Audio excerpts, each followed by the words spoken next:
La Première Guerre mondiale l'a été sur bien des fronts.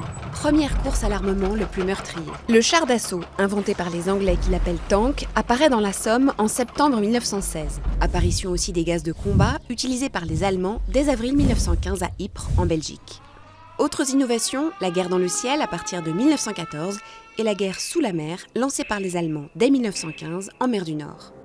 Plus d'1,3 milliard d'obus sont tirés durant le conflit, illustrant la place essentielle prise par l'artillerie, avec notamment la fameuse Grosse Bertha. Les bombardements causent 70% des victimes militaires. Des premières en médecine de guerre.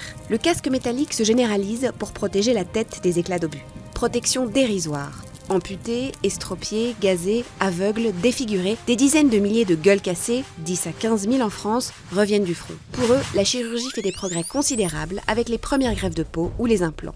Toute une organisation sanitaire moderne se met en place pour soigner les millions de blessés. La guerre favorise aussi la naissance de la psychiatrie qui soigne des centaines de milliers de soldats traumatisés par les bombardements. Première guerre médiatique. L'ensemble des belligérants crée des offices de censure et de propagande. Affiches, journaux, BD, photos, sans oublier le tout jeune cinéma, tout est bon pour fortifier le sentiment national et diaboliser l'ennemi, y compris les censeurs qui traquent les subversifs dans les théâtres et music-halls.